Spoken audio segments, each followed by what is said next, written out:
Hola, ¿cómo están chicos? Muy bien, vamos a tener nuestra clase en esta tercera semana del tercer bimestre. Vamos a ver nuestro segundo tema.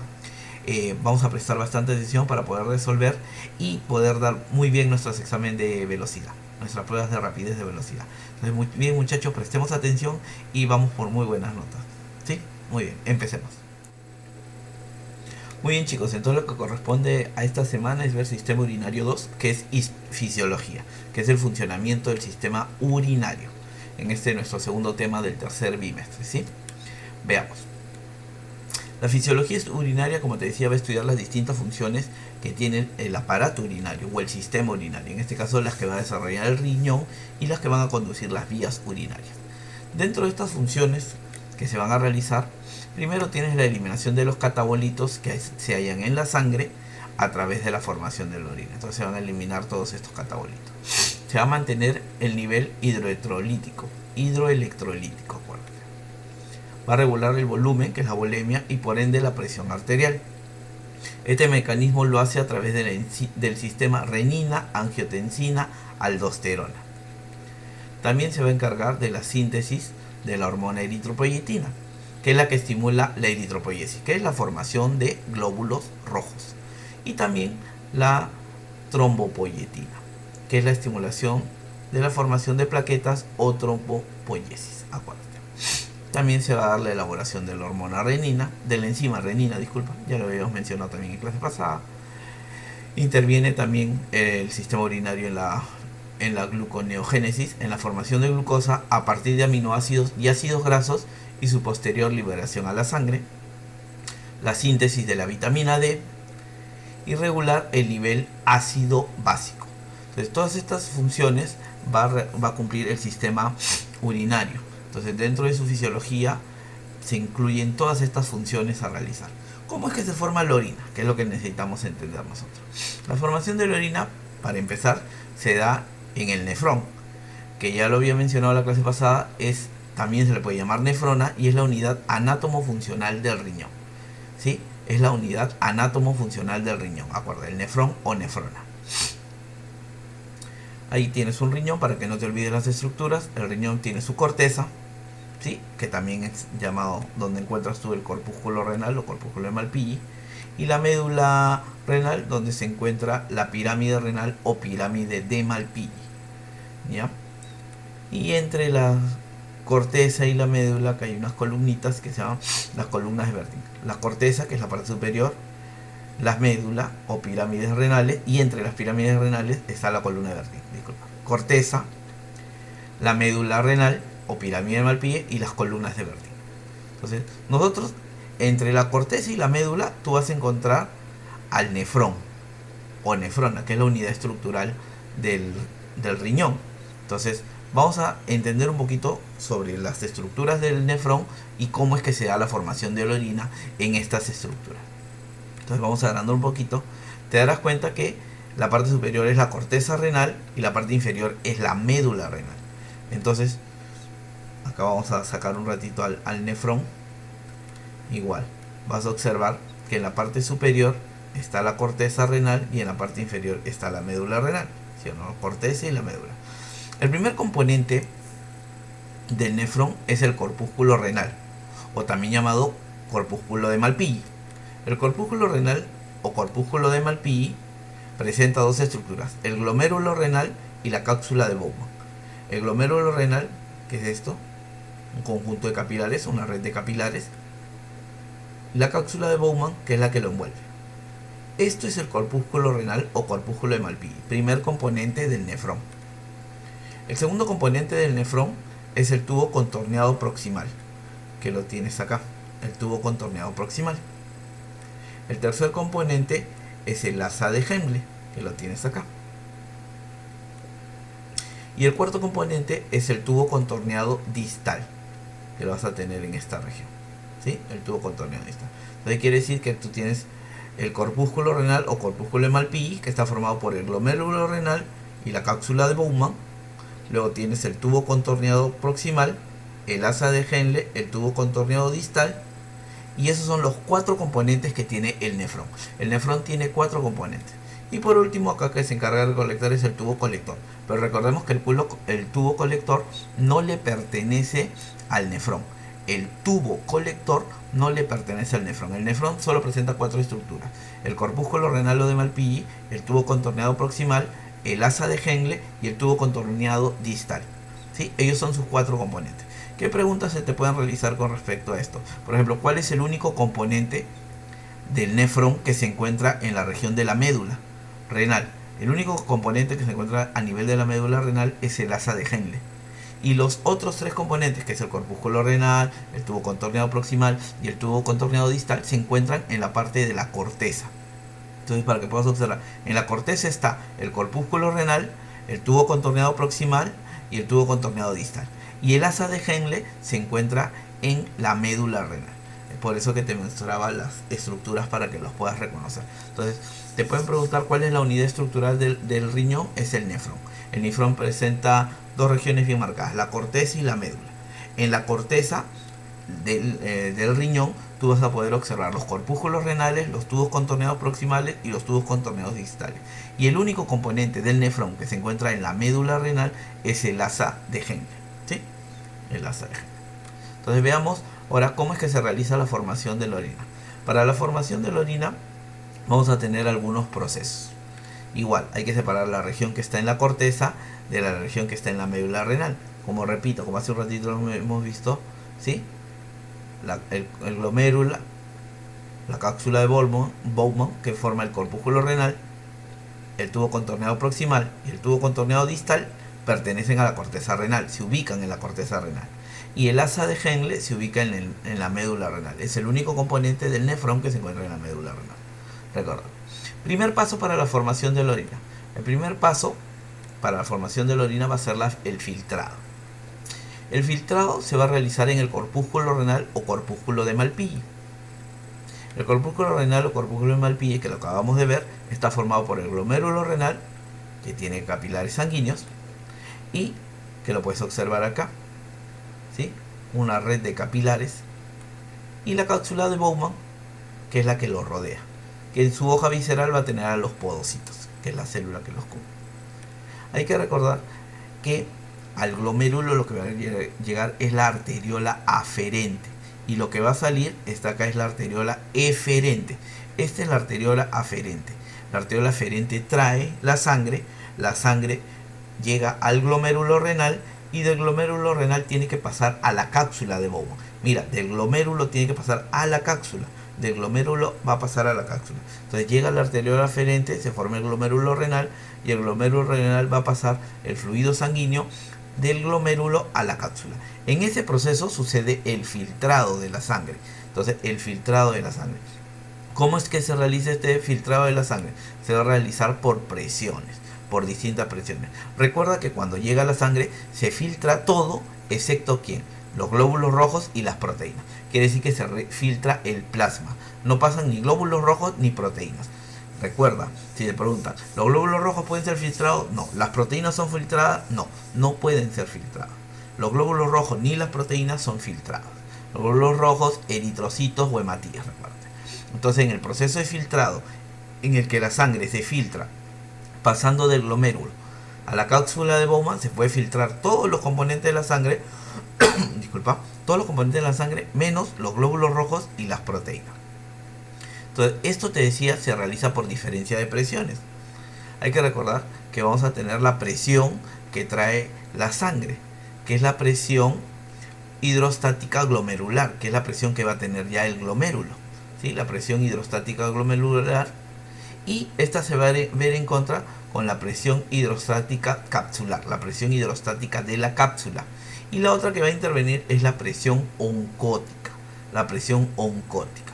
Entonces, va a haber una diferencia de presión. Recuerda que el paso de fluidos tiene que ser de un lugar de mayor presión a otro de menor presión. La presión hidrostática glomerular tiene una medida de 60 milímetros de mercurio. La presión hidrostática tiene una medida de 18 milímetros de mercurio, y la presión oncótica tiene una medida de 32 milímetros de mercurio. Entonces, cuando uno hace el paso de calcular el filtrado o de revisar el filtrado, uno también lo que revisa es la presión efectiva del filtrado. para que se pueda dar este filtrado tiene que haber una presión. Tú te darás cuenta que la presión hidrostática glomerular es contraria a las presiones hidrostáticas capsular y oncótica, ¿sí? Entonces se genera una fórmula de la presión efectiva de filtrado es igual a la presión hidrostática glomerular menos la suma de la presión hidrostática capsular y la presión oncótica. Entonces vamos a reemplazar para calcular cuánto es. La presión hidrostática glomerular es 60, la oncótica 32 y la hidrostática capsular 18. Si lo sumas, sería 32 más 18. ¿Cuánto tendríamos? 10, muy bien, 50. 60 menos 50, 10 milímetros de mercurio, que me indicarían que esa es la presión efectiva del filtrado. Entonces, esos 10 milímetros de mercurio permiten que el fluido, la sangre, sea filtrada. Entonces, se filtra todo menos los glóbulos rojos y las proteínas. Recuerda que se pregunta, se filtra todo menos los glóbulos rojos y las proteínas. Entonces, pasa el plasma y pasa del corpúsculo renal al tubo contorneado proximal, donde va a suceder la segunda etapa de la formación de la orina, que es la reabsorción. En primer momento, la reabsorción se realiza a nivel del tubo contorneado proximal. En el tubo contorneado proximal, que lo tienes acá señalado, ¿qué sucede? Se da la reabsorción del 65% del agua. 65% del agua. La reabsorción del 100% de la glucosa y del 100% de aminoácidos. Entonces recuerda, en esta región del tubo contorneado proximal se da la reabsorción del 65% de agua, del 100% de glucosa y del 100% de aminoácidos.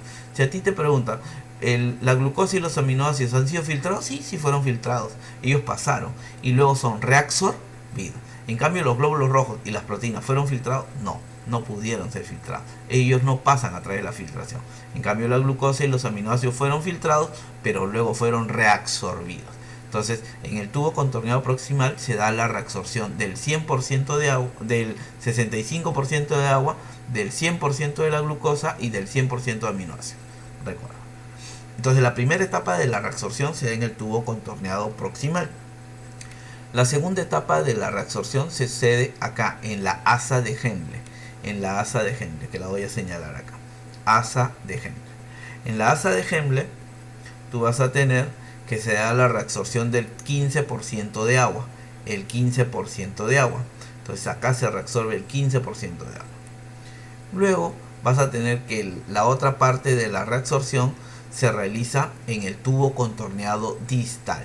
Tubo contorneado distal, que lo tienes acá. Entonces tienes tubo contorneado distal. Primera etapa, filtrado. Se da en el corpúsculo renal o corpúsculo de Malpighi, que se sucede por diferencias de presión, generándose la presión efectiva del filtrado. Se filtra todo menos los glóbulos rojos y las proteínas. Luego de que pasa, se filtra, viene la reabsorción. ¿Qué se reabsorbe? El 65% de agua en la corteza renal, la reabsorción del 100% de la glucosa y de los aminoácidos, y sigue pasando el fluido. Llega al asa de Henle y se reabsorbe 15% más de agua. Muy bien, ahora pasamos al tubo contorneado distal, donde también se va a realizar reabsorción. ¿Qué se reabsorbe? Se da la reabsorción del 10% de agua. Del 10% de agua. Y además se sucede la secreción de la aldosterona. ¿Para qué se secreta la aldosterona en esta región? Para la reabsorción de sodio y agua. Entonces la aldosterona va a ayudar en la reabsorción de sodio y de agua. Va a indicar que suceda esto. Y la última etapa de la reabsorción sucede en el tubo colector, que no pertenece al nefrón, pero facilita o ayuda en la formación de la orina. El tubo colector, que lo tienes en esta región, va a encargarse de la reabsorción del 9.3% de agua. Del 9.3% de agua. Y acá se da la secreción de la antidiurética, que va a permitir la reabsorción de agua. Entonces, si tú te das cuenta, ha sucedido la reabsorción en 4 lugares: el tubo contorneado proximal, el asa de Henle, el tubo contorneado distal y el tubo colector. Mientras que el filtrado solo se realizó en el corpúsculo renal o corpúsculo de Malpighi. Y la última, antes de ver la última etapa, vamos a sacar unos cálculos. La tasa de filtración glomerular. ¿Cómo ha sido? El filtrado a nivel del glomérulo, ¿cómo sucedió? Recuerda que más o menos tú vas a hacer un filtrado de entre 120 mililitros por minuto o 180 litros por día. Entonces, esta es la cantidad, ¿sí?, que se va a filtrar normalmente en el riñón. 120 mililitros por minuto o 180 litros por día. Eso es lo que se va a realizar en el filtrado. Esa es la tasa de filtración glomerular. Ahora, ¿para qué me permite ver la tasa de filtración glomerular? Para entender la reabsorción de agua que le hemos visto acá. Si tú sacas un poquito de cuentas y sumas 65, 15, ahí tienes 80, 80 más 10, 90, y 90 más 9, 99.3 de la cantidad total de agua ha sido reabsorbida. Entonces, si a ti te preguntan cuánto es el porcentaje de reabsorción de agua, es el 99,3%. ¿Dónde se realizó la mayor reabsorción de agua? Se realizó a nivel del tubo contorneado proximal, en el tubo contorneado proximal con 65%. Y la última etapa de la formación de la orina es la secreción. La secreción que se realiza en el tubo contorneado distal y en el tubo colector, en esas dos regiones. ¿Y qué se logra secretar? Se va a lograr secretar sustancias de desecho, sustancias que ya no son útiles, como la urea, el ácido úrico, la creatinina, el bicarbonato, el amoníaco, cationes de fosfato y protones, cationes de hidrógeno. Estos de acá se secretan para que puedan ser eliminados en la orina. Ahora, si tú tienes esta reabsorción de agua en un 99.3% y además has reabsorbido el agua y eliminas estos desechos, lo que tú vas a poder formar es la orina. Entonces, todos estos procesos que fue la filtrado, la reabsorción y la secreción me permite que reabsorbiendo yo el 99.3% de agua y eliminando, secretando algunas sustancias de desecho, se forme la orina. La orina generalmente se produce entre 800 y 1500 mililitros por día. Litro y medio de orina podemos eliminar. El olor es al amonio. El color se debe a los urocromos o a las urobilinas. Las anomalías, ¿cuál es? Uno en la orina no puede eliminar glucosa, no puede eliminar sangre y no puede eliminar proteínas. Glucosuria, hematuria o proteinuria, que son los nombres de la eliminación de glucosa, sangre o proteínas. No se puede esto eliminar por la orina, recuerda.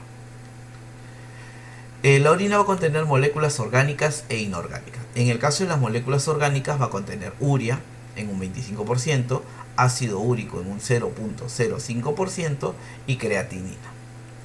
Y las moléculas inorgánicas que va a contener va a ser agua, bicarbonato, amoníaco, protones de hidrógeno y potasio. Esos son los componentes que va a contener la orina. Contaminante, ahí tienes a la urea, ¿no? Contaminante dañino a la urea. Entonces, de esta forma se formó la orina. Filtrado, reabsorción y secreción. ¿Recuerdas? El filtrado solo se realiza en el corpúsculo renal o corpúsculo de Malpighi. La reabsorción se realiza en los demás componentes. El lugar donde sucede la mayor cantidad de reabsorción de agua es en el tubo contorneado proximal. Y se reabsorbe el 99.3% de agua. Muy bien, chicos, acá está la tareita. Les estoy enviando 10 preguntitas para que puedan desarrollar. Guíate de las diapositivas y lo vas a poder resolver. Muy bien, espero que el video te haya gustado. Si te ha gustado, ya sabes, déjame tu pulgarcito arriba para alguna recomendación, alguna indicación. Está la bandeja de comentarios, por favor, hay que utilizarla. Muy bien, muchachos, hay que cuidarlo. Seguimos cuidándonos. De nuevo se ha vuelto a no salir los domingos. Es por las medidas de cuidado, ¿no? Hay que tener bastante cuidado. El nivel de contagio está muy fuerte y muy alto, ¿no? Hay muchos casos en los que las personas se han juntado, han hecho reuniones familiares y ha habido percances a los 15, 20 días. Hay que tener mucho cuidado, ¿sí? Te queremos sano, te quiero sano, no te preocupes. Nos vemos, chicos, un abrazo a la distancia y nos vemos la próxima semana. Chao.